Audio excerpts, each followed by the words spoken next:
देना? श्राद्ध शब्द है, वो श्रद्धा से किया जाता है। श्राद्ध में जो भोजन होता है वो महाप्रसाद कहा जाता है। जरूरी नहीं है कि श्राद्ध में भोजन करके आया तो स्नान कर लिया, ठंडी के समय में रात में नहाएगा तो मर जाएगा, वेंटिलेटर पर जाएगा। के बिना तो कोई शुभ कर्म नहीं होना चाहिए। श्राद्ध का शुद्ध भोजन होता है और वो प्रसाद कहा जाता है।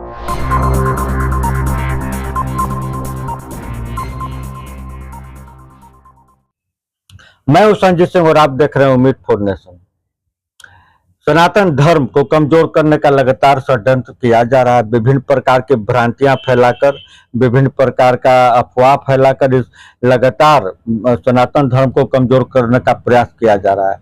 हम आपको बता दें कि सनातन धर्म में एक परंपरा, श्राद्ध कर्म परंपरा, जो किसी की मृत्यु हो जाने के 12 दिन बाद आयोजित होता है, उसको लेकर भी लगातार भ्रांतियां फैलाया जा रहा है। सोशल मीडिया पर भी हमेशा देखने को मिलता है कि क्या श्राद्ध कर्म को समाप्त कर देना चाहिए। तो हम आपको बता दें कि श्राद्ध कर्म एक ऐसा परंपरा है जो लगातार समाज को एक दूसरे से जोड़े रखता है, लगातार एक दूसरे के सुख दुख में शामिल होने का संदेश देता है। इसको लेकर एक और अफवाह फैलाया जा रहा है कि जो श्राद्ध कर्म का भोजन है वो नहीं करना चाहिए। श्राद्ध कर्म का भोजन करने से पाप चढ़ता है।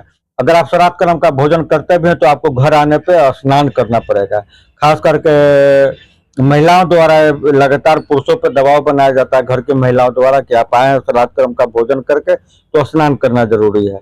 गर्मी और बरसात में तो कोई खास प्रभाव नहीं पड़ता, लोग स्नान कर लेते हैं, लेकिन जाड़ा में इसका बहुत ज्यादा प्रभाव पड़ता है। जाड़ा में लोग आते हैं रात के 8 बजे 9 बजे भोजन करके, उसके बाद अगर स्नान करने को कहा जाता है तो बहुत ज्यादा समस्या पैदा होता है।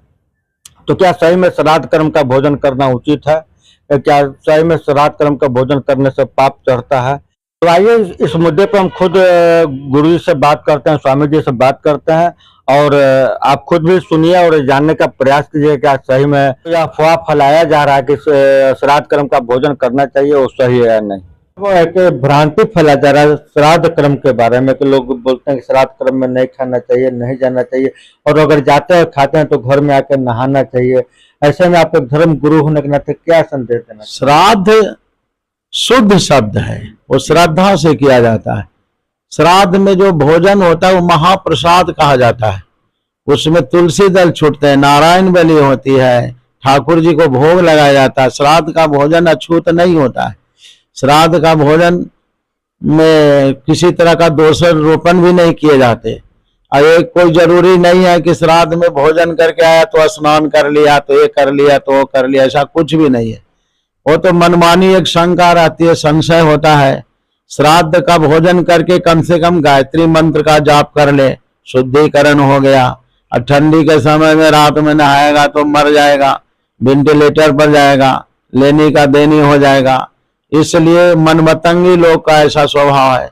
श्राद्ध में भोजन नहीं करोगे तो व्यवहार छूट जाएगा, फिर पशु की तरह लोग जिएंगे, एक दूसरे के घर में लोग जाएंगे नहीं, एक दूसरे को देखना पसंद नहीं करेंगे। हमारा व्यवहार होता है, जुड़ाव होता है। और श्राद्ध तो शादी में भी होते हैं, जिसको शादी होती है ना उसमें भी नांदी श्राद्ध होते हैं। श्राद्ध के बिना तो कोई शुभ कर्म नहीं होता है। इसलिए ये तो समझने का विषय है, इसमें कोई भ्रांति नहीं होनी चाहिए। श्राद्ध का भोजन करना चाहिए। श्राद्ध का शुद्ध भोजन होता है और वो प्रसाद कहा जाता है, उसको ग्रहण करना।